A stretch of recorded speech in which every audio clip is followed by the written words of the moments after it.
It's the end of the week, and so it's time to take out the trash.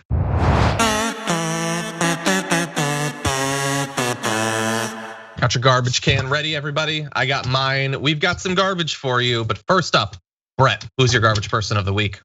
My garbage person of the week is Lauren Cornelius Boebert, representative from Colorado, who I didn't know that was her middle name. I made it up, so neither did she.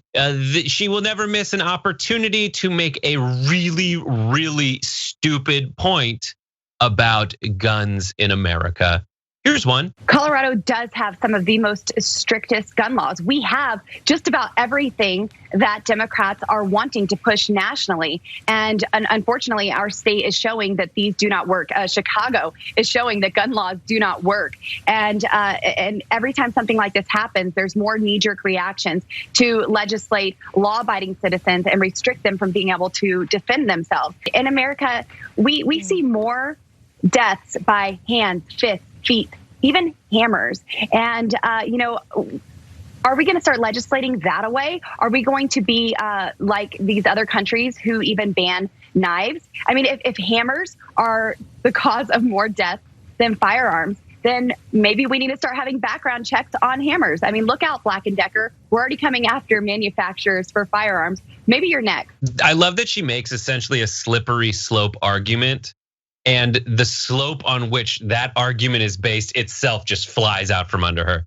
It's one of those things where, like, if you're plagued with doing enough research to understand the point that they're trying to make, but you know that they don't have to be smart enough to make that point, and their audience isn't interested in them having any logical consistency whatsoever. What she's trying to say, here's the modicum of truth, is that if you combine people who are killed with blunt objects in America, yes, that number is bigger than the number of people in 3 years ago who were killed by rifles specifically, okay? Rifles specifically. So that's like saying, listen, and so what she ends up saying is that she gets rid of that argument and she then focuses on hammers. That is one portion of a large category of things. She singles that out and says hammers, when hammers are probably responsible for maybe like 9 to 100 deaths a year. And then she makes a huge mistake saying that their hammers are responsible for more deaths than all firearms. No. There's thousands of deaths from handguns every year. There's thousands of deaths from handguns plus all other kinds of firearms.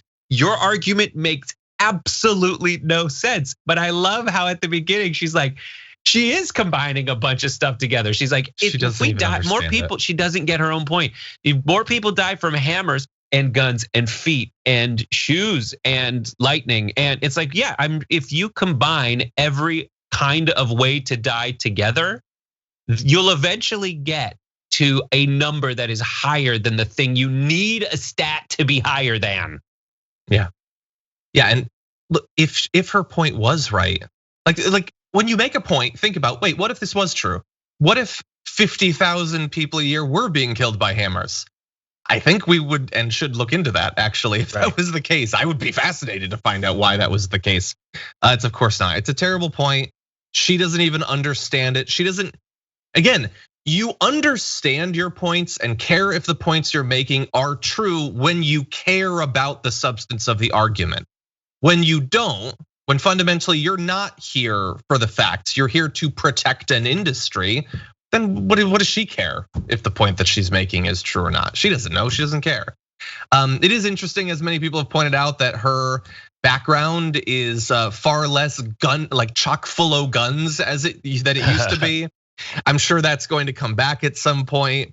It's, like it's a particularly kind of cowardly thing. Like, I don't think Marjorie Greene would have stripped all the rifles out of her background, out of her set that's doing cosplay from like an Al Qaeda like promotional video from 15 years ago.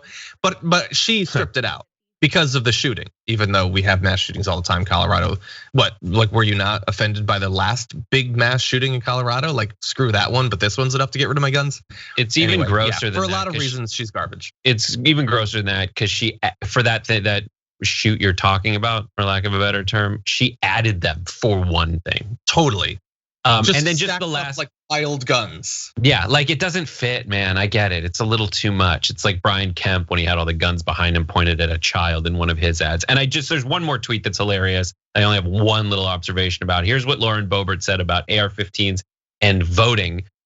She tweeted essentially this thing that was, liberals keep saying it's easier to buy a gun than it is to vote, but I don't seem to remember when the government sent me an AR-15 in the mail. I love when they think they've got it. It's like, come back to me when you can only buy guns for 5 hours during a work day on a Tuesday every 4 years. Like, and it's like, and we're working to make it even harder.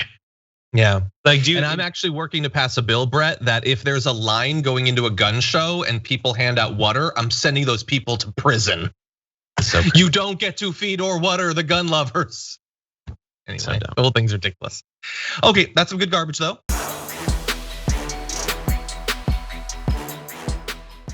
For more political news breakdowns, interviews, stories of activism, and me trying my hardest to care about the occasional big celebrity news story, subscribe to our YouTube channel at youtube.com/thedamagereport. And you can ring the bell wherever it is so you don't miss anything.